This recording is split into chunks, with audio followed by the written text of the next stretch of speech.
ಹರಿ ಓಂ. ಮೂರನೇ ಅಧ್ಯಾಯದ 36ನೇ ಶ್ಲೋಕ.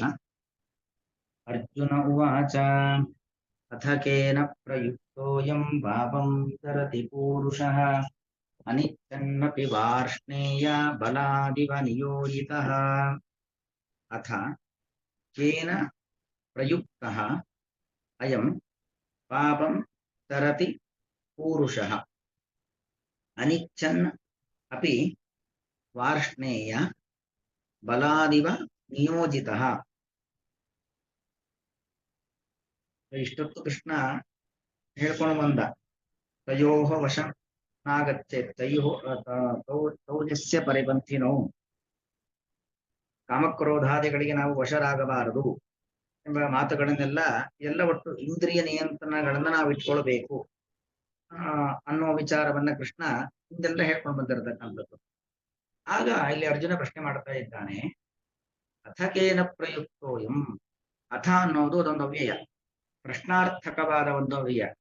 ಈಗೇನೋ ಒಂದು ವಿಚಾರವನ್ನ ನಿರೂಪಣೆ ಮಾಡ್ತಾ ಇರಬೇಕಾದ್ರೆ ಸಹಜವಾಗಿ ಪಾಠ ಕೇಳತಕ್ಕಂಥ ವಿದ್ಯಾರ್ಥಿಗಳಿರಬಹುದು, ಒಂದು ಜಿಜ್ಞಾಸುಗಳಿರಬಹುದು, ಅಲ್ಲೇನೋ ಅವ್ರಿಗೊಂದು ಸಂದೇಹ ಬಂದಾಗ ಪ್ರಶ್ನೆ ಮಾಡ್ತಾರಲ್ವಾ. ಹಾಗೆ ಇಲ್ಲಿ ನೇರ ಉದ್ದಕ್ಕೆ ಕೃಷ್ಣನ ಉಪದೇಶಗಳು ಬರ್ತಾ ಇದೆ. ಮಧ್ಯದಲ್ಲಿ ಅರ್ಜುನಿಗೊಂದು ಸಂದೇಹ ಬಂತು, ಅಥ ಅಂತ ಶುರು ಮಾಡದ. ಇದು 1 ನಿಮಿಷ ಕೃಷ್ಣ, ನನ್ನೊಂದು ಪ್ರಶ್ನೆ ಇದೆ ಅನ್ನೋ ಅಭಿಪ್ರಾಯದಲ್ಲಿ ಅರ್ಜುನ ಹೇಗೆ ಶುರು ಮಾಡ್ತಾ ಇದ್ದಾನೆ. ಒಟ್ಟು ನಾವು ಈ ಗೀತೆಯ ಈ ಎಲ್ಲಾ ವಾಕ್ಯಗಳನ್ನ ನೋಡಿದಾಗ ನಮ್ಗೆ ಗೊತ್ತಾಗ್ತಕ್ಕಂಥದ್ದೇನು, ಕಾಮಕ್ರೋಧಗಳಿಗೆ ಬಲಿಯಾಗಬಾರದು, ಅರಿಷಡ್ವರ್ಗಗಳನ್ನ ನಮ್ಮಿಂದ ನಾವು ದೂರ ತಳ್ಳಬೇಕು. ಒಳ್ಳೆ ಕೆಲಸ ಮಾಡಿದವರಿಗೆ ಒಳ್ಳೇದಾಗತ್ತೆ, ಒಳ್ಳೆತನ ಇದ್ದವರಿಗೆ ಒಳ್ಳೇದಾಗತ್ತೆ, ಕೆಟ್ಟತನ ಇದ್ದವರಿಗೆ ಕೆಟ್ಟದ್ದಾಗತ್ತೆ. ಇದೆಲ್ಲವನ್ನು ಕೂಡ ಕೃಷ್ಣ ಬೇರೆ ಬೇರೆ ಮಾತುಗಳ ಮೂಲಕವಾಗಿ ಹೇಳ್ಕೊಂಡು ಬಂದಿರತಕ್ಕ. ಇಷ್ಟೆಲ್ಲ ಸಂದೇಶವನ್ನ ತಲೆಯಲ್ಲಿ ತುಂಬಿಸಿಕೊಂಡಂತ ಅರ್ಜುನನಿಗೆ ಒಂದು ಪ್ರಶ್ನೆ ಬರ್ತಾ ಇದೆ, ಅಥಕೇನ ಪ್ರಯುಕ್ತೋಯಂ ಪಾಪಂ ಚರತಿ ಪೂರುಷಃ. ಅಲ್ಲ ಕೃಷ್ಣ, ಇಷ್ಟೆಲ್ಲ ಉಪದೇಶಗಳನ್ನ ಕೊಟ್ಟಿದ್ದೀಯ, ಬರೀ ನಿನ್ನ ಮಾತು ಅಂತ ಹೇಳಿಲ್ಲ, ಎಲ್ಲವೂ ಕೂಡ ಶಾಸ್ತ್ರದ ನಿರ್ಣಯ ಅಂತ ನೀನು ಹೇಳ್ತಾ ಇದ್ದೀಯ. ಅಂದ್ರೆ ವೇದ ಪುರಾಣ ಉಪನಿಷತ್ತುಗಳೆಲ್ಲವೂ ಕೂಡ ಹೀಗೆ ಹೇಳ್ತಾ ಇದೆ, ಒಳ್ಳೇದು ಮಾಡಿದ್ರೆ ಒಳ್ಳೇದಾಗತ್ತೆ, ಕೆಟ್ಟದ್ ಮಾಡಿದ್ರೆ ಕೆಟ್ಟದಾಗತ್ತೆ. ಕಾಮಕ್ರೋಧಾದಿಗಳಿಗೆ ಬಲಿಯಾದರೆ ಮೊನ್ನೆ ನಾವು ನಾಶ ಮಾಡಿಕೊಳ್ಳುವ ಒಂದು ಹಂತಕ್ಕೆ ಬರ್ತೇವೆ, ನಮ್ಮ ಆತ್ಮದ ಅವನತಿಯನ್ನು ನಾವೇ ಮಾಡ್ಕೊಂಡಂಗಾಗತ್ತೆ. ಎಲ್ಲ ನೀನ್ ಹೇಳ್ತಾ ಬರ್ತಾ ಇದ್ದೀಯ ಸರಿ ಕೃಷ್ಣ, ಆದರೆ ಕೇನ ಪ್ರಯುಕ್ತ ಅಯಂ ಪೂರುಷಃ ಅಪಂಚರತಿ. ಈಗ ಕಾಮ, ಕ್ರೋಧ, ಲೋಭ, ಮೋಹ, ಮದ, ಮಾತ್ಸರ್ಯ, ಇದು ಅರಿಷಡ್ವರ್ಗಗಳು. ಅರಿ ಅಂದ್ರೆ ಶತ್ರು, ಶತ್ರುವಿನ 6 ಗುಂಪು. ಈಗ ಶತ್ರುಗಳು ಸರಿ, ಆದ್ರೆ ಪ್ರಬಲವಾದ ಶತ್ರು ಯಾರು? ಯಾಕಂದ್ರೆ ಎಲ್ಲರೂ ಶತ್ರುಗಳು ಅಂತ ಹೇಳಿ ಎಲ್ಲರನ್ನೂ ಒಮ್ಮೆ ಎದುರಿಸ್ಲಿಕ್ಕಾಗಲ್ಲ, ಎಲ್ಲರನ್ನೂ ನಿಯಂತ್ರಣ ಮಾಡ್ಲಿಕ್ಕೆ ಆಗೋದಿಲ್ಲ. ಈ ಒಂದು ಕ್ರಮ ಇದೆ, ಮಹಾಮಲ್ಲ ಭಂಗನ್ಯಾಯ ಅಂತ. ಮಹಾಮಲ್ಲ ಭಂಗ, ಈಗ ಒಂದು ಕುಸ್ತಿ ನಡಿಬೇಕು, ಅಲ್ಲಿ ಒಬ್ಬನ ವಿರುದ್ಧವಾಗಿ ಸುಮಾರು 16 ಜನ ಕುಸ್ತಿಪಟುಗಳು ತಯಾರಾಗಿ ನಿಂತಿದ್ದಾರೆ ಕುಸ್ತಿ ಮಾಡ್ಲಿಕ್ಕೆ. ಎಲ್ಲರೊಟ್ಟಿಗೆ ಕುಸ್ತಿ ಮಾಡಿ ಸುಮ್ಮನೆ ಶ್ರಮ ಪಡೋದಕ್ಕಿಂತಲೂ ಕೂಡ 10 ಜನರ ಒಂದು ಕುಸ್ತಿಪಟುಗಳ ಸಮುದಾಯದಲ್ಲಿ ಯಾರು ಅತ್ಯಂತ ಬಲಿಷ್ಠನೋ, ಅತ್ಯಂತ ಬಲಯುಕ್ತನೋ, ಮಹಾಮಲ್ಲ ಅಂತ ಕರೀತಾರೆ. ಯಾರು ಮಹಾಮಲ್ಲನಾಗಿದ್ದಾನೆ, ಅತ್ಯಂತ ಬಲಿಷ್ಠನಾಗಿರತಕ್ಕಂತಹ ಮಲ್ಲಯುದ್ಧ ಪ್ರವೀಣನಾಗಿದ್ದಾನೆ, ಅವನ ಜೊತೆ ಯುದ್ಧ ಮಾಡಿ ಅವನನ್ನ ಸೋಲಿಸ್ಬಿಟ್ರೆ ಮುಗಿದೋಯ್ತು. ಯಾಕಂದ್ರೆ ಆ ಮಹಾಮಲ್ಲ ಅತ್ಯಂತ ಬಲಿಷ್ಠನಾದ ಒಬ್ಬ ಕುಸ್ತಿಪಟು ಇದ್ದಾನಲ್ಲ, ಎಲ್ಲರನ್ನೂ ಸೋಲಿಸಿರತಕ್ಕಂಥವನು, ಎಲ್ಲರ ವಿರುದ್ಧವಾಗಿ ಗೆದ್ದವನು, ಎಲ್ಲರನ್ನೂ ಗೆದ್ದಂತಹ ಪ್ರಭಾವಶಾಲಿಯನ್ನ ಅವನ ವಿರುದ್ಧವಾಗಿ ಹೋರಾಡಿ ಅವನ ವಿರುದ್ಧವಾಗಿ ಜಯವನ್ನ ಪಡೆದ ಅಂತಾದ್ರೆ ಮತ್ತೆ ಉಳಿದವರೆಲ್ಲ ತಮ್ಮಷ್ಟಕ್ಕೆ ತಾವೇ ಹಿಂದೆ ಸರಿದು ಬಿಡ್ತಾರೆ, ಯಾರು ಯುದ್ಧ ಮಾಡ್ಲಿಕ್ಕೆ ಬರೋದೇ ಇಲ್ಲ. ಹಾಗಾಗಿ ಯಾವತ್ತೂ ಅಷ್ಟೇ ಶತ್ರುಗಳನ್ನ ಎದುರಿಸ್ತಕ್ಕಂಥ ಕ್ರಮವೇ ಹಾಗೆ. ಯಾರು ಅತ್ಯಂತ ಪ್ರಭಾವಶಾಲಿಯಾದ ಶತ್ರು ಅಂತ ಇರ್ತಾನೋ, 16 ಶತ್ರುಗಳಿರ್ತಾರೆ, ಯಾರು ಅತ್ಯಂತ ಪ್ರಭಾವಶಾಲಿ, ಅತ್ಯಂತ ಬಲಿಷ್ಠನಾಗಿರ್ತಕ್ಕಂತಹ ವ್ಯಕ್ತಿ, ಅತ್ಯಂತ ಪ್ರಭಾವಿ ಅಂತ ಇರ್ತಾನೋ, ಅವನ ವಿರುದ್ಧವಾಗಿ ನಾವು ಸರಿಯಾಗಿ ಸೆಟೆದು ನಿಂತು ಅವನನ್ನ ನಾವು ಒಂದು ಹಂತಕ್ಕೆ ನಾವು ನಿಯಂತ್ರಣ ಮಾಡಿಬಿಟ್ವಿ ಅಂತಾದ್ರೆ ಉಳಿದವ್ರು ನಮ್ಗೆ ಯಾರು ಕೂಡ ತೊಂದರೆ ಕೊಡ್ಲಿಕ್ಕೆ ಬರೋದಿಲ್ಲ. ಅವನನ್ನೇ ಬಿಟ್ಟಿಲ್ಲ ನಮ್ಮನ್ನು ಬಿಡ್ತಾರಾ ಅಂತ ಹೇಳಿ ಎಲ್ಲರಿಗೂ ಒಂದು ಹಂತಕ್ಕೆ ಏನಾಗತ್ತೆ, ಭಯ ಹುಟ್ಟತ್ತೆ. ಹಾಗೆ ಇಲ್ಲಿ ಅರ್ಜುನನ ಪ್ರಶ್ನೆ, ಮನುಷ್ಯ ಕೆಟ್ಟ ಕೆಲಸವನ್ನ ಮಾಡ್ತಾನೆ, ಯಾಕೆ ಮಾಡ್ತಾನೆ? ಕೇನ ಅಂದ್ರೆ ಕೇನ ಪ್ರೇರಿತ ಅಂತ ಅರ್ಥ. ಯಾರ ಪ್ರೇರೇಪಣೆಗೆ ಒಳಗಾದವನಾಗಿ ಹೀಗೆ ಮಾಡ್ತಾನೆ. ಕೇನ ಅದು ಏಕವಚನ, ಅದು ಯಾರು ಕಾಮದ ಪ್ರಭಾವದಿಂದ ಹೀಗೆ ಮಾಡ್ತಾನೋ, ಕ್ರೋಧದ ಪ್ರಭಾವದಿಂದ ಹೀಗೆ ಮಾಡ್ತಾನೋ, ಲೋಭದ ಪ್ರಭಾವದಿಂದ ಮಾಡ್ತಾನೋ, ಮೋಹದ ಪ್ರಭಾವದಿಂದ ಮಾಡ್ತಾನೋ, ಮದದ ಪ್ರಭಾವದಿಂದ ಮಾಡ್ತಾನೋ, ಮಾತ್ಸರ್ಯದ ಪ್ರಭಾವದಿಂದ ಮಾಡ್ತಾನೋ, ಪಾಪಂ ಚರತಿ ಪೂರುಷಃ, ಪಾಪವನ್ನ ಈ ಪುರುಷ ಯಾಕೆ ಮಾಡ್ತಾನೆ? ಏನ ಪ್ರಯುಕ್ತ ಕಾಮದ ಪ್ರಭಾವವೋ ಕ್ರೋಧದ ಪ್ರಭಾವವೋ ಯಾವುದರ ಪ್ರಭಾವ? ಯಾಕಂದ್ರೆ ಎಲ್ಲದರ ಪ್ರಭಾವ ಅಂತಲ್ಲ, ಯಾವುದಾದ್ರೂ ಒಂದರ ಪ್ರಭಾವದಿಂದಾಗಿ ಒಂದು ಕೆಟ್ಟ ಕೆಲಸವನ್ನ ಮಾಡುವಂಥದ್ದು, ಆಮೇಲೆ ಅದರ ಜೊತೆಗೆ ಬೇರೆ ಬೇರೆ ಸೇರ್ಕೊಳ್ತಾ ಹೋಗುತ್ತೆ. ಹಾಗಾಗಿ ಯಾರು ಅತ್ಯಂತ ಪ್ರಭಾವಿಯಾಗಿರುವಂತ ಶತ್ರು ಯಾರು, ಅವನನ್ನ ನೀನು ತಿಳಿಸ್ಕೊಟ್ರೆ ಅವನನ್ನ ನಿಯಂತ್ರಣ ಮಾಡತಕ್ಕಂಥ ಕೆಲಸವನ್ನ ನಾವು ಮಾಡ್ಕೊಳ್ಬಹುದು ಅನ್ನೋ ಅಭಿಪ್ರಾಯದಲ್ಲಿ ನಮ್ಮೆಲ್ಲರ ಮನಸ್ಸಿನಲ್ಲಿ ಇದ್ದಂತ ಪ್ರಶ್ನೆಯನ್ನ ಅರ್ಜುನ ಇಲ್ಲಿ ಕೇಳ್ತಾ ಇದ್ದಾನೆ. ಪಾಪಂ ಚರತಿ, ಪಾಪವನ್ನ ಚರತಿ ಅನ್ನೋದು ಚರಗತಿ ಭಕ್ಷಣ, ಪಾಪ ಕೆಲಸವನ್ನ ಮಾಡ್ತಾನೆ, ಅದು ಬರೀ ಚರತಿ, ಬರೀ ಮಾಡೋದಲ್ಲ, ಭಕ್ಷಣ, ಚರಗತಿ ಭಕ್ಷಣ, ಒಂದು ಗಮನ ಮತ್ತೊಂದು ಭಕ್ಷಣ, ಎರಡರ್ಥ ಧಾತುವಿಗೆ. ಒಳ್ಳೊಳ್ಳೆ ಪದಪ್ರಯೋಗಗಳು, ಒಂದೊಂದು ಪದವು ಅಷ್ಟಷ್ಟು ಮುಖ್ಯವಾದದ್ದು. ಅಂದ್ರೆ ಒಬ್ಬ ವ್ಯಕ್ತಿ ಪಾಪ ಮಾಡ್ತಾನೆ, ಪಾಪ ಮಾಡೋದು ಮಾತ್ರ ಅಲ್ಲ, ಗತಿ ಅಂದ್ರೆ ಗಮನ, ಆ ಕ್ರಿಯೆಯನ್ನ ಮಾಡೋದು, ಪಾಪ ಕ್ರಿಯೆಗಳನ್ನ ಮಾಡೋದು ಮಾತ್ರವಲ್ಲದೇನೆ ಅದರ ಪ್ರಭಾವವನ್ನ ಅನುಭವಿಸ್ತಾನೆ. ಇಹೈವ ಫಲಮುಷ್ಣತೆ ಎಂಬುವಂತೆ ಈ ಲೋಕದಲ್ಲೇ ಅನೇಕ ರೀತಿಯಾಗಿರ್ತಕ್ಕಂಥ ಕಷ್ಟ ನಷ್ಟಗಳನ್ನ, ದುಃಖ ದುಮ್ಮಾನಗಳನ್ನ, ರೋಗ ರುಜಿನಗಳನ್ನ ಅನುಭವಿಸ್ತಾನೆ. ಅಂದ್ರೆ ಗೊತ್ತು, ಕಳ್ಳನಿಗೆ ಕಳ್ಳತನ ಮಾಡೋದು ತಪ್ಪು ಅಂತ ಗೊತ್ತು, ಸುಳ್ಳನಿಗೆ ಸುಳ್ಳು ಹೇಳೋದು ತಪ್ಪು ಅಂತ ಗೊತ್ತು, ವ್ಯಭಿಚಾರಿಗೆ ವ್ಯಭಿಚಾರ ಮಾಡೋದು ತಪ್ಪು ಅಂತ ಗೊತ್ತು, ಗಂಡಿಗೆ ಪರಸ್ತ್ರೀ ಸಂಘ ತಪ್ಪು ಅಂತ ಗೊತ್ತು, ಹೆಣ್ಣಿಗೆ ಪರಪುರುಷ ಸಂಘ ತಪ್ಪು ಅಂತ ಗೊತ್ತಿದ್ದರೂ ಕೂಡ ಕೆಟ್ಟ ಕೆಲಸಗಳನ್ನ ಯಾಕೆ ಮಾಡ್ತಾರೆ? ಕೇನ ಪ್ರಯುಕ್ತ, ಯಾರ ಒಂದು ಪ್ರೇರಣೆ, ಯಾರ ಪ್ರೇರಣೆಗೆ ಒಳಗಾಗಿ ಈ ಕೆಟ್ಟ ಕೆಲಸವನ್ನ ಮಾಡ್ತಾರೆ? ಯಾರು ಆತರ ಹಿಂದೆ ನಿಂತವರ ಹತ್ರ ಕೆಟ್ಟ ಕೆಲಸ ಮಾಡಿಸೋರು?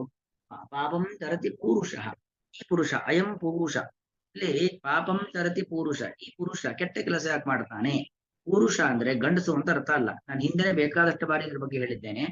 ಯಾಕಂದ್ರೆ ಪುಣ್ಯ ಮಾಡೋದಾಗ್ಲಿ ಅಥವಾ ಪಾಪ ಮಾಡೋದಾಗ್ಲಿ ಇದು ಕೇವಲ ಗಂಡಿಗೆ ಸಂಬಂಧಪಟ್ಟದ್ದಲ್ಲ. ಗಂಡು ಪುಣ್ಯ ಮಾಡ್ತಾನೆ, ಹೆಣ್ಣು ಪುಣ್ಯ ಮಾಡ್ತಾಳೆ, ಗಂಡು ಪಾಪ ಮಾಡ್ತಾನೆ, ಹೆಣ್ಣು ಪಾಪವನ್ನ ಮಾಡ್ತಾನೆ. ಎಲ್ಲಾ ಗಂಡು ಪಾಪ ಮಾಡಲ್ಲ, ಎಲ್ಲಾ ಹೆಣ್ಣು ಪಾಪ ಮಾಡೋದಿಲ್ಲ. ಹಾಗಾಗಿ ಅಯಂ ಪುರುಷ ಅನ್ನೋ ಶಬ್ದದಿಂದ ಯಾರನ್ನ ತೆಗೆದುಕೊಳ್ಬೇಕು? ಇಡೀ ಮನುಷ್ಯ ಸಮುದಾಯ, ಇಡೀ ಜೀವಿ ಸಮುದಾಯ ಅಂತ ಇಟ್ಟುಕೊಂಡ್ರು ಕೂಡ ಆ ಜೀವಿ ಸಮುದಾಯದಲ್ಲಿ ಯಾರು? ಯಾಕೆ ಜೀವಿಗಳು ಅಂದು ಬಿಟ್ರೆ ದೇವತೆಗಳು ಆಗ್ತಾರೆ, ರಾಕ್ಷಸರು ಆಗ್ತಾರೆ, ನಾವು ಮನುಷ್ಯರು ಆಗ್ತೀವಿ. ಪ್ರಾಣಿ ಪಕ್ಷಿಗಳು ಬಿಟ್ಬಿಡಿ, ಅವುಗಳಿಗೆ ಸಾಧನೆಯೂ ಇಲ್ಲ, ಏನೂ ಇಲ್ಲ. ಹಾಗಾದ್ರೆ ಪಾಪವನ್ನ ಮಾಡುವವರು ಅಂದ್ರೆ ಯಾರು? ಈಗ ದೇವತೆಗಳ ಬಗ್ಗೆ ಪ್ರಶ್ನೆ ಅಲ್ಲ ಇದು. ಯಾಕೆ ದೇವತೆಗಳು ಪಾಪ ಮಾಡುವುದಿಲ್ಲ, ಮಾಡಿದ್ರು ಕೂಡ ಅದರ ಹಿಂದೆ ಏನೋ ಒಂದು ಭಗವತ್ ಸಂಕಲ್ಪ ಇರುತ್ತೆ, ಯಾವುದೋ ಮುಂದಿನ ಕಾರ್ಯಕ್ಕೆ ಅನುಗುಣವಾಗಿ ದೇವರ ಇಚ್ಛೆಯಂತೆ ಮಾಡತಕ್ಕಂಥದ್ದು. ಹಾಗಾಗಿ ಅಯಂ ಪೂರುಷ ಅಂತ ಹೇಳಿದ್ರೆ ದೇವತೆಗಳ ಬಗ್ಗೆ ಅಲ್ಲ ಪ್ರಶ್ನೆ ಮಾಡುವಂಥದ್ದು. ಇನ್ನು ರಾಕ್ಷಸರ ಬಗ್ಗೆ ಪ್ರಶ್ನೆ ಮಾಡ್ತಾ ಇದ್ದಾನ? ರಾಕ್ಷಸರಿಗೆ ಒಳ್ಳೆಯದು ಕೆಟ್ಟದ್ದು ಯಾವುದು ಬೇಕೇ ಆಗಿಲ್ಲ. ಒಳ್ಳೆಯದನ್ನ ತಿಳಿದುಕೊಂಡು ಆ ಮಾರ್ಗದಲ್ಲಿ ಇರೋದು ಇಲ್ಲ, ಕೆಟ್ಟದ್ದು ಅಂತ ತಿಳ್ಕೊಂಡು ಆ ಮಾರ್ಗ ಬಿಟ್ಟು ಹೊರಗೆ ಬರೋದು ಇಲ್ಲ. ರಾಕ್ಷಸರ ಬಗ್ಗೆ ಕೂಡ ಪ್ರಶ್ನೆ ಅಲ್ಲ. ಅಯಂ ಪೂರುಷ ಅಂದ್ರೆ ಈ ಸಾಧಕ ಜೀವಿ. ಪೂರುಷು ಶೇತೆ ಇತಿ ಪುರುಷ, ಇವ ಪುರುಷ ಅಂದ್ರೆ ಈ ನಮ್ಮ ಪುರ ಅಂದ್ರೆ ಈ ದೇಹವನ್ನೇ ಪುರ ಎಂಬುದಾಗಿ ಕರೀತಕ್ಕಂಥದ್ದು. ಅಥವಾ ಪುರುಷ ಸರತಿ, ನಾವು ಅನೇಕ ಪುರಗಳಲ್ಲಿ, ಅನೇಕ ಪುರ ಅಂದ್ರೆ ದೇಹಗಳಲ್ಲಿ ಸರತಿ ಸೃಗತವು ಹೋಗ್ತಾ ಇರ್ತೀವಿ. ಇವತ್ತು ನಮಗೆ ಒಂದು ಗಂಡ ದೇಹ ಇದೆ, ಮತ್ತೊಂದು ದಿವಸ ಹೆಣ್ಣು ದೇಹ ಬರಬಹುದು. ಅಥವಾ ನಮ್ಮ ಪಾಪ ಪುಣ್ಯಕ್ಕನುಗುಣವಾಗಿ ಪಾಪ ಜಾಸ್ತಿ ಆದಾಗ ನಮಗೆ ಮುಂದೆ ಮನುಷ್ಯ ಜನ್ಮನೇ ಬರದೆ ಇನ್ಯಾವುದೋ ಪ್ರಾಣಿ ದೇಹ ಬರಬಹುದು. ಅಥವಾ ಒಳ್ಳೆ ಕೆಲಸಗಳನ್ನ ಮಾಡಿ ನಮಗೆ ಪುಣ್ಯ ದೇಹ ಬಂದು ಇನ್ನೊಂದು ಯಾವುದೋ ಇನ್ನೂ ಎತ್ತರದ ಜನ್ಮವನ್ನು ನಾವು ಪಡಿಬಹುದು. ಹೀಗೆ ಅಂತೂ ದೇಹದಿಂದ ದೇಹ, ಪುರದಿಂದ ಪುರ, ಪುರದಿಂದ ಪುರ, ಪಟ್ಟಣದಿಂದ ಪಟ್ಟಣ, ದೇಹದಿಂದ ದೇಹಕ್ಕೆ ಆ ಒಳಗಿರತಕ್ಕಂಥ ಆತ್ಮ ಸಂಚಾರವನ್ನ ಮಾಡ್ತಾ ಇರ್ತಾನೆ.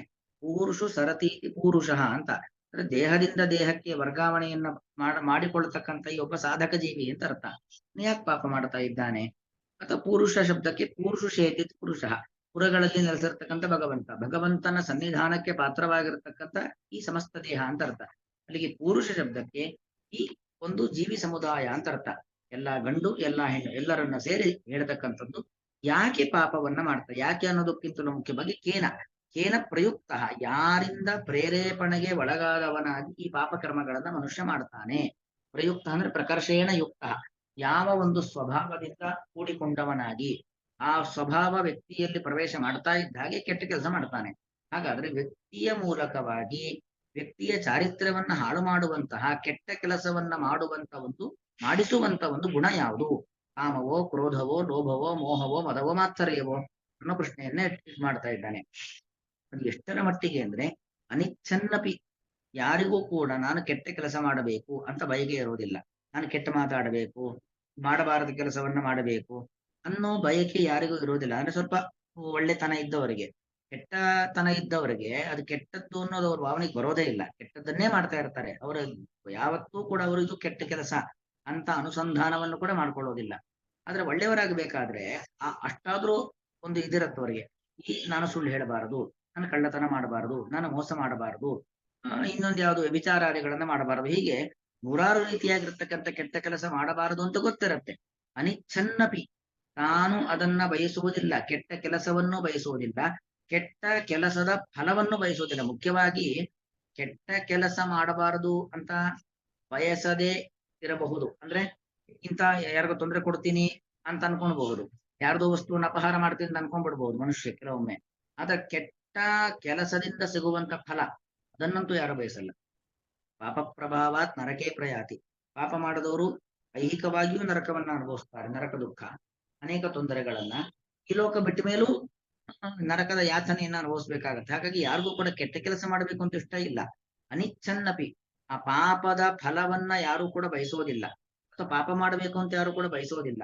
ಆದರೂ ಕೂಡ ಬಲಾತ್ ನಿಯೋಜಿತ ಇವ, ಯಾರೋ ಬಲಾತ್ಕಾರವಾಗಿ ಇದು ನಿನ್ನ ಜವಾಬ್ದಾರಿ, ಈ ಕೆಲಸ ನೀನು ಮಾಡ್ಲೇಬೇಕು, ಈ ಕೆಲಸ ಮಾಡಿಲ್ಲ ನಿನಗೆ ಇವತ್ತು ಊಟ ಹಾಕಲ್ಲ, ಈ ಕೆಲಸ ಮಾಡಿಲ್ಲ ನಿನಗೆ ಬಟ್ಟೆ ಕೊಡಲ್ಲ, ಈ ಕೆಲಸ ಮಾಡಿಲ್ಲ ನಿನಗೆ ಇವತ್ತು 4 ಹೊಡಿತೀನಿ, ಶಿಕ್ಷೆ ಕೊಡ್ತೀನಿ ಅಂತ ಯಾರೋ ನಮ್ಮ ಬೆನ್ನ ಹಿಂದೆ ಕೋಲ್ ಹಿಡ್ಕೊಂಡು, ಚಾಟಿ ಹಿಡ್ಕೊಂಡು ನಮ್ಮ ಮೂಲಕವಾಗಿ ಕೆಟ್ಟ ಕೆಲಸ ಮಾಡಿಸ್ತಾ ಇದ್ದಾರೋ ಏನೋ.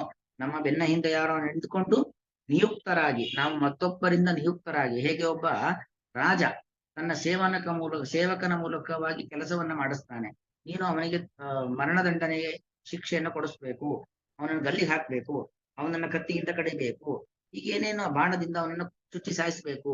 ಅದ ಪಾಪ ರಾಜನ ಸೇವನೆಗೆ ಇಷ್ಟ ಇರೋದಿಲ್ಲ. ಇಷ್ಟ ಇಲ್ಲದೆ ಹೋದರೂ ಕೂಡ ರಾಜನ ಒಬ್ಬ ಭೃತ್ಯ, ಒಬ್ಬ ಸೇವಕ ಹೇಗೆ ರಾಜನ ಮಾತಿಗೆ ಅನುಗುಣವಾಗಿ ತನಗೆ ಇಷ್ಟವಿಲ್ಲದೆ ಇದ್ದರೂ ಕೂಡ ಎಷ್ಟೋ ಕೆಲಸಗಳನ್ನ ಮಾಡ್ತಾನೋ, ಅದರಂತೆ ನಾವುಗಳು ಕೂಡ ಯಾರೋ ಒಬ್ಬ ವ್ಯಕ್ತಿಯ ಪ್ರಭಾವಕ್ಕೆ ಒಳಗಾಗಿ ಕೆಟ್ಟ ಕೆಲಸವನ್ನ ಮಾಡ್ತಾ ಇರ್ತೀವಿ. ಹಾಗಾದ್ರೆ ಆ ವ್ಯಕ್ತಿ ಯಾರು? ನಮ್ಮ ಪಾಪದ ಕೂಪಕ್ಕೆ ತಳ್ಳುವವನು ಯಾರು? ನಮ್ಮ ಮೂಲಕವಾಗಿ ಕೆಟ್ಟ ಕೆಲಸಗಳನ್ನ ಮಾಡಿಸುವವನು ಯಾರು ಅನ್ನೋದು ನಮ್ಮೆಲ್ಲರ ಪರವಾಗಿ ನಿಂತು ಅರ್ಜುನ ಇಲ್ಲಿ ಮಾಡತಕ್ಕಂತ ಒಂದು ಪ್ರಶ್ನೆ. ವಾರ್ಷ್ಣೇಯ ಅನ್ನೋದಾಗಿ ಇಲ್ಲಿ ಪದಪ್ರಯೋಗ ಮಾಡ್ತಿದ್ದಾನೆ. ವೃಷ್ಣಿ ಕುಲದಲ್ಲಿ ಹುಟ್ಟಿದವನು ಅಂತ ಒಂದರ್ಥ. ವಾರ್ಷ್ಣೇಯ ಅಂದ್ರೆ ವೃಷ್ಣಿ ಅನ್ನುವುದು ಕೃಷ್ಣನ ಒಂದು ವಂಶ. ಯದುಕುಲ ಅಂದ್ರು, ವೃಷ್ಣಿ ವಂಶ ಅಂದ್ರು ಎಲ್ಲೋ ಒಂದೇ. ಇನ್ನೊಂದರ್ಥ ವೃಷ್ಣಿ ಅಂದ್ರೆ ವೃಷ್ಣೇ ಚೋದಸ್ ವಸುಷ್ಠುತಿಂ ಎಂಬ ವೇದ ಮಾತ್ರೆಗೆ ಅನುಗುಣವಾಗಿ ಸುರಿಸುವವನು, ವರ್ಷಿತ್ರು ಅಂತ ಅರ್ಥ. ಏನನ್ನ ಸುರಿಸ್ತಾನೆ ಅಂತ ಹೇಳಿದ್ರೆ ಒಳ್ಳೇದನ್ನ, ಏನೇನು ನಮಗೆ ಒಳ್ಳೇದು ಬೇಕೋ ಅದನ್ನೆಲ್ಲ ಕೊಡುವವನು ಭಗವಂತ. ಅಲ್ಲ ಭಗವಂತ, ನೀನು ಒಳ್ಳೇದನ್ನ ಕೊಡುವವನು, ಅದಕ್ಕೆ ನಿನಗೆ ವಾರ್ಷ್ಣೇಯ ಅಂತ ಹೆಸರು. ಆದ್ರೆ ನೀನು ಒಳ್ಳೇದು ಯಾವಾಗ ಕೊಡ್ತೀಯಾ? ಒಳ್ಳೆ ಕೆಲಸ ಮಾಡಿದ್ರೆ, ಒಳ್ಳೆತನ ನಮ್ಮಲ್ಲಿ ಇದ್ರೆ, ಒಳ್ಳೆ ಭಾವನೆ ನಮ್ಮಲ್ಲಿ ಇದ್ರೆ, ಒಳ್ಳೆ ಭಕ್ತಿ ಇದ್ರೆ, ಒಳ್ಳೆ ಶ್ರದ್ಧೆ ಇದ್ರೆ, ಒಳ್ಳೆ ವಿನಯ ಇದ್ರೆ, ಒಳ್ಳೆ ವಿದ್ಯೆ ಇದ್ರೆ, ನೀನು ಎಲ್ಲವನ್ನು ವಾರ್ಷ್ಣೇಯ, ಮಳೆ ಸುರಿಸ್ತೀಯ, ಎಲ್ಲಾ ಬೇಕಾಗಿರುವಂತ ಒಳ್ಳೇದನ್ನ ಕೊಡ್ತೀಯ. ಆದ್ರೆ ಒಳ್ಳೆಯದನ್ನ ಕೊಡುವನು ಯಾರು? ನೀನು. ನೀವು ಒಳ್ಳೆಯದನ್ನ ಯಾವಾಗ ಕೊಡ್ತೀಯಾ?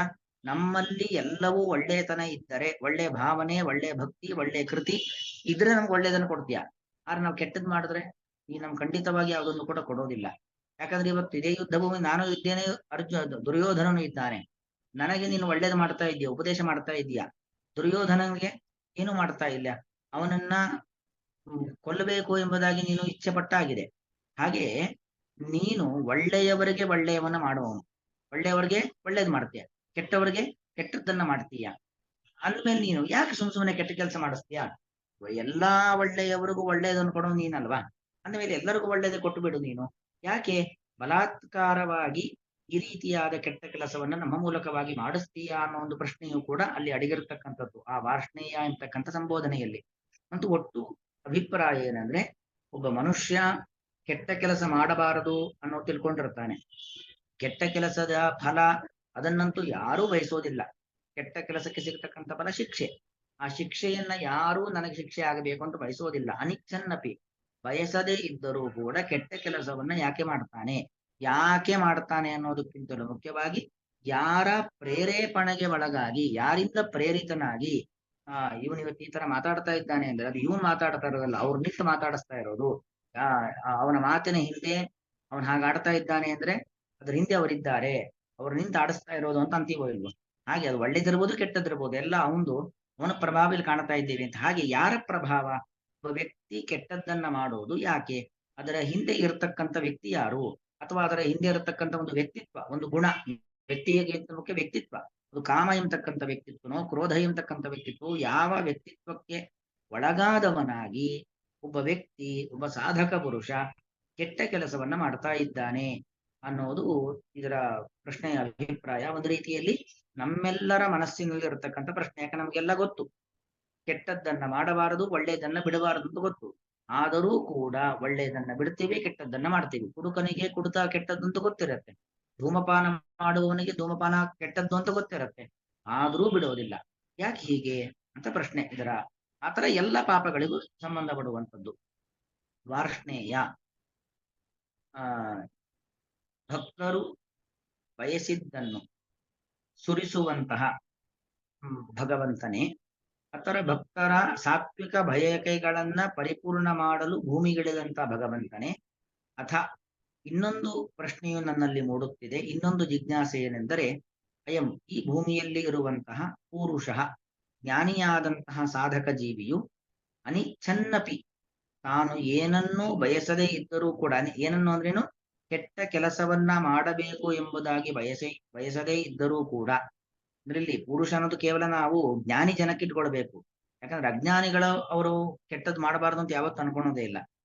ಹಾಗೆ ಅನಿಚ್ಛನ್ನಪಿ, ಕೆಟ್ಟದ್ದನ್ನ ಮಾಡಬಾರದು ಎಂಬುದಾಗಿ ತಾನು ಅಂದುಕೊಂಡಿದ್ದರೂ ಕೂಡ, ಅಥವಾ ಕೆಟ್ಟ ಕೆಲಸದ ಫಲವನ್ನ ಬಯಸದೇ ಇದ್ದವನಾಗಿದ್ದರೂ ಕೂಡ, ಬಲಾತ್ ನಿಯೋಜಿತ ಇವ, ಮತ್ತೊಬ್ಬರ ಬಲಾತ್ಕಾರಕ್ಕೆ ಒಳಗಾದವನಂತೆ. ಅಂದ್ರೆ ಯಾರು ನಮ್ಮ ಹಿಂದೆ ಒಂದು ಕೋಲ್ ಹಿಡ್ಕೊಂಡು ಬಲವಂತವಾಗಿ ನಮ್ಮ ಮೂಲಕವಾಗಿ ಕೆಟ್ಟ ಕೆಲಸ ಮಾಡ್ತಾ ಇದ್ದಾರೋ ಏನೋ. ಹೇಗೆ ಹಾಗೆಲ್ಲ ಬ್ರಿಟಿಷರು ಭಾರತೀಯರ ಮೂಲಕವಾಗಿ ಅಥವಾ ಮುಸಲ್ಮಾನರು ನಮ್ಮ ಹಿಂದೂಗಳ ಮೇಲೆ ಆಕ್ರಮಣವನ್ನ ಮಾಡಿ ಧನದ ಮಾಂಸವನ್ನ ತಿನ್ನಿಸುವಂಥದ್ದು ಇತ್ಯಾದಿ ಅನೇಕ ಅಕ್ರಮಗಳನ್ನ ಮಾಡಿಸಿದ್ರು. ಹಾಗೆ ಏನೋ ಒಂದು ಬಲಾತ್ಕಾರಕ್ಕೆ, ನಮ್ಮ ಹಿಂದೆ ಯಾರೋ ಕೆಟ್ಟ ಕೆಲಸವನ್ನ ಬಲಾತ್ಕಾರವಾಗಿ ಮಾಡಿಸ್ತಾ ಇರುವವರಂತೆ. ಕೇನ, ಯಾವ ಮುಖ್ಯ ಕಾರಣದಿಂದ, ಅಥವಾ ಯಾವ ಒಂದು ಪ್ರಭಾವ, ಯಾವ ಒಂದು ಗುಣ ದುರ್ಗುಣ, ಅದರ ಪ್ರೇರಣೆಯಿಂದ ಪ್ರಯುಕ್ತ ಪ್ರೇರೇಪಿತನಾಗಿ ಪಾಪಂ ಚರತಿ, ಪಾಪಂ ಕೆಟ್ಟ ಕೆಲಸವನ್ನ ಚರತಿ ಮಾಡುತ್ತಾನೆ, ಮತ್ತು ಪಾಪದ ಫಲವನ್ನ ಚರತಿ ಅನುಭವಿಸುತ್ತಾನೆ. ಫಸ್ಟು ಪಾಪ ಮಾಡ್ತಾನೆ, ಮಾಡಿದ್ಕೊಂಡು ಮುಗಿಯೋದಿಲ್ಲ, ಪಾಪ ಮಾಡಿದ ಮೇಲೆ ಮಾಡಿದ್ದುಣ್ಣೋ ಮಹಾರಾಯ, ಪಾಪದ ಫಲವನ್ನ ಅನುಭವಿಸಲೇಬೇಕು. ಪಾಪ ಯಾಕೆ ಮಾಡ್ತಾನೆ, ಪಾಪದ ಫಲವನ್ನ ಯಾಕೆ ಅನುಭವಿಸ್ತಾನೆ ಅನ್ನೋದು ಇದರ ಒಟ್ಟು ಅಭಿಪ್ರಾಯ. ಅರ್ಜುನ ಉವಾಚ ಅಥ ಕೇನ ಪ್ರಯುಕ್ತೋಯಂ ಪಾಪಂ ಚರತಿ ಪೂರುಷಃ ಅನಿಚ್ಛನ್ನಪಿ ವಾರ್ಷ್ಣೇಯ ಬಲಾದಿವ ನಿಯೋಜಿತಃ. ಶ್ರೀಕೃಷ್ಣ.